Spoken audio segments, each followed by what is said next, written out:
Yes. Well, you tell us more about Sultan Mehmed and how he, at a very early age, could accomplish such a big deed, conquering the Constantinople.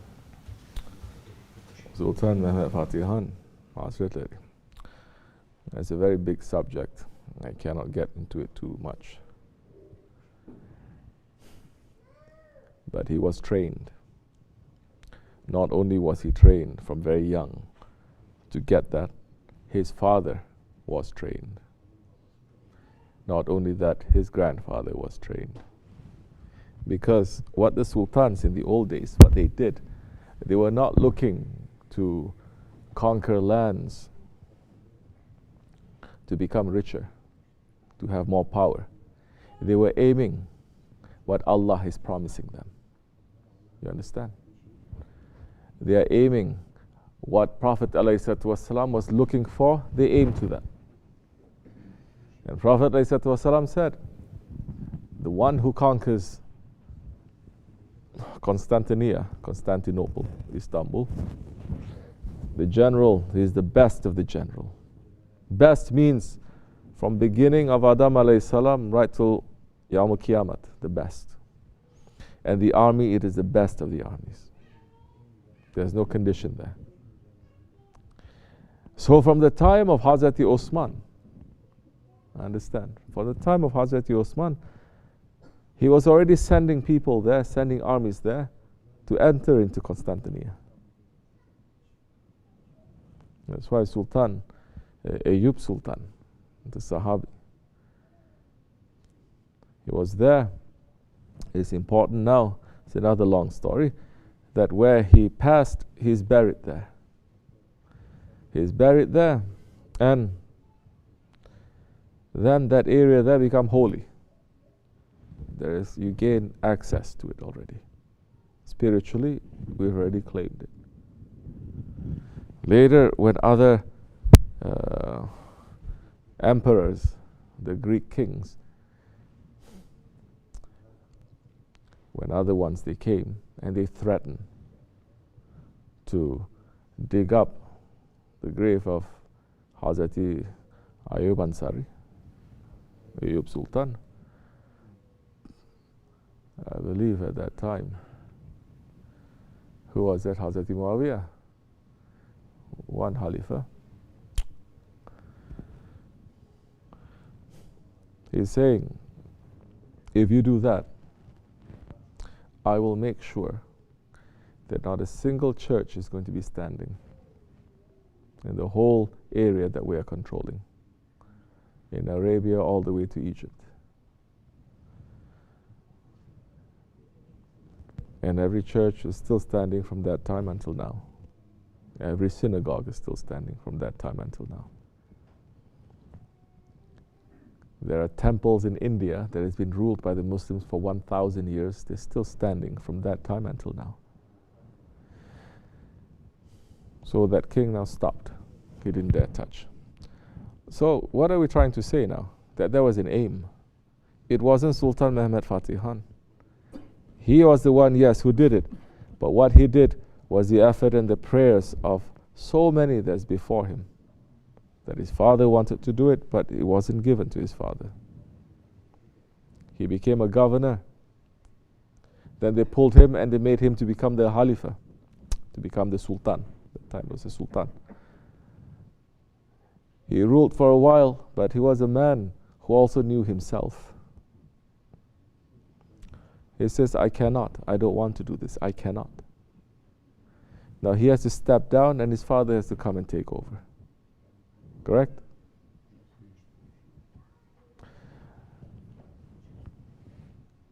He was known as the eagle. It says, you cannot even imagine what I'm trying to reach, what I'm going to reach. So, what was he running after? He was running after the praise of the Prophet ﷺ. If you're running after the praise of the Prophet ﷺ, then that time you're going to get yourself ready. Because you're not running for your own ego. You're not running to gain yourself, something for yourself. So what are we here for? Something for yourself, you will get it. If you want wife, if you want job, if you want this, you're going to get it. But this is just trash of the world. This is just toys, candy. If you want jewels, there's something that they can give to you too. Those ones in the old days, they were aiming for jewels.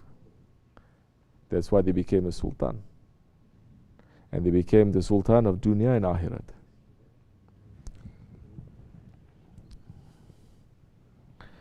He was only 21. And he understood the mission. He understood his legend. You understand? He was already a living legend. He understood.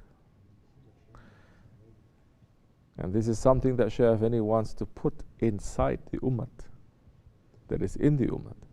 He wants to put inside this association that we are all sleeping and tired and lazy from our own ego and our own dunya, that you have a sleeping legend inside of you. That he's trying to wake it up for us to aim higher than this dunya that we're being busy with.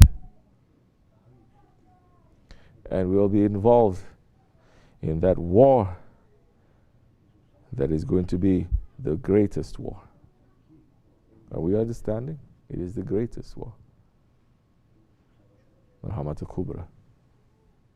It is the greatest war. Where are we going to be in the greatest war? Are we keeping it alive? Are we preparing ourselves for it? If you are, your spirit is going to be different when you step into the dargah. Your heart is going to beat different. But we're seeing your hearts and your minds is beating different for dunya. It starts beating for the dunya. It comes to akhirat, everyone dead. This is what Shaykh Effendi is putting in us. This is what he's preparing beyond the mountain of Kaf right now with the awliya Allah. They are all gathered, leaving this world. That's why you see more everywhere is burning. The awliya Allah, they're no longer putting their hands to protect it. In the land of the Abdals, in Sham al-Sharif, it doesn't have any Sharif anymore. Why is that? If the awliya, they're supposed to protect what it means when they're not protecting. Understand? And they are looking. They are busy and they are looking. Never forget they are looking. So many of you, you forget. They are looking and they're seeing, what are we doing to prepare ourselves? Are we fighting? Are we fighting with our shaitan and our nafs? You cannot fight against the armies of Dajjal if you're not fighting against your shaitan and your nafs. Majority don't even know about the nafs. Majority don't even understand it, don't want to believe in it. How are you going to fight against Dajjal that time?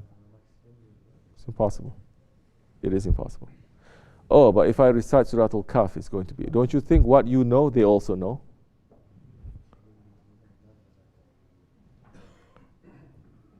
What you know, they also know.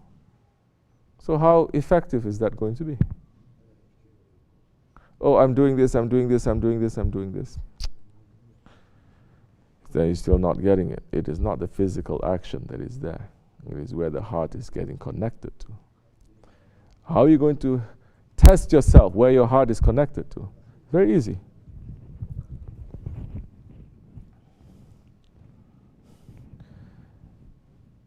See what is occupying you, what is making you to be passionate.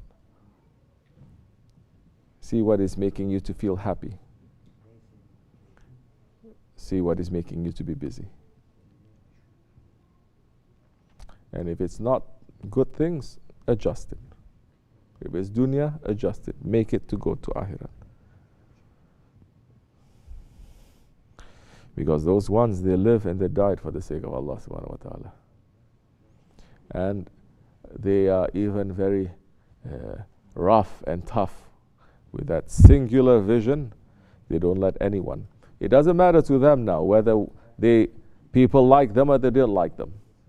Because they're looking to please Allah, to get that, to fulfill their destiny. Maybe there are some people that did not like Sultan Mehmed Fatih because he's so tough. He is a sultan, of course he has to be tough. When the advisors said to him, we cannot cross because there is water, he said, why don't you take the water out?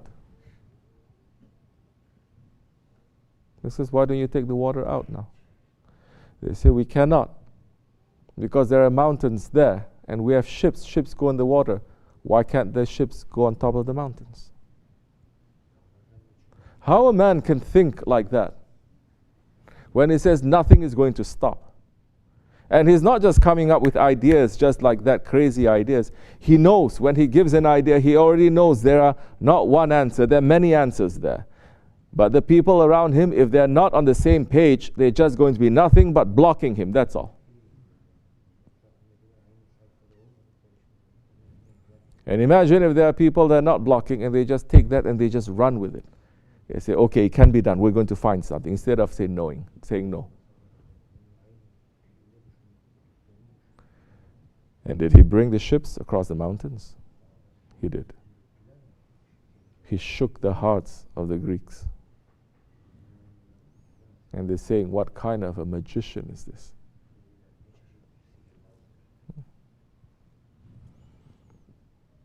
And when he entered Constantinople, did he destroy any church? No.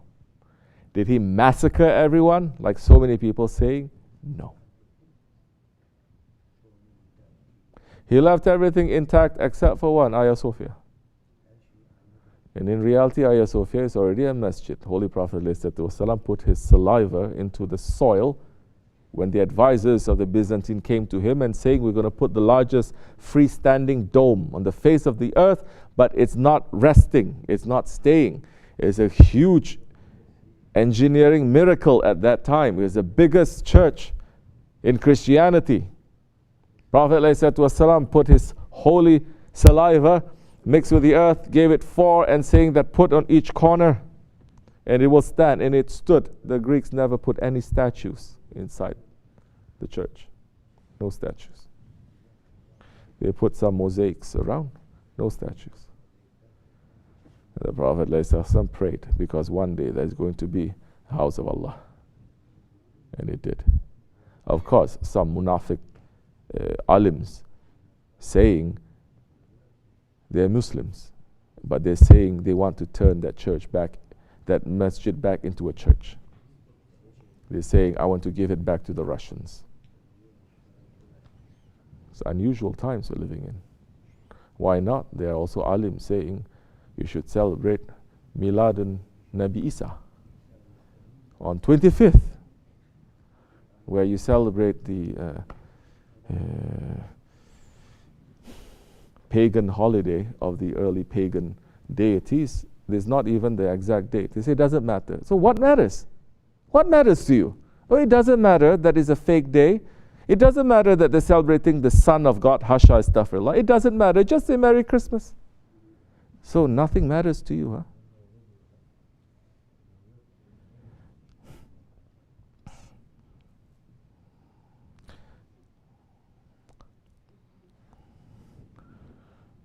That is bidat.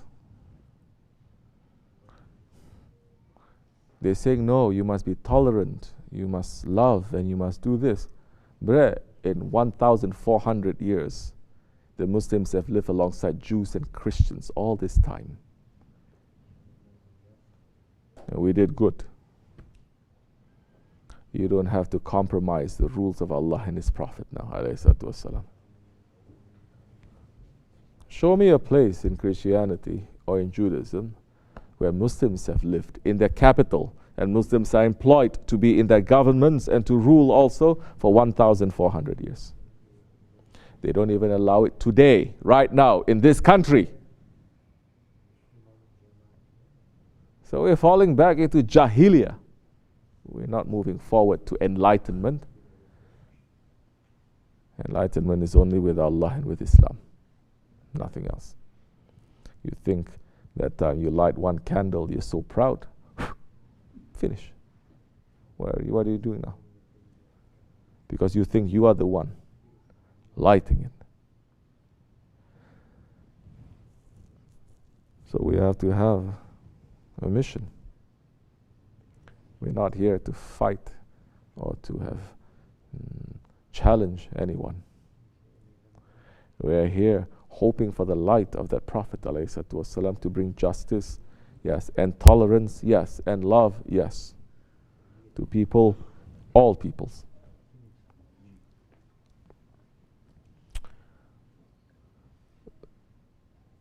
So they were running for that. What are we running for? In these days that the Khilafat was removed, that the majority of the Muslims don't care for this.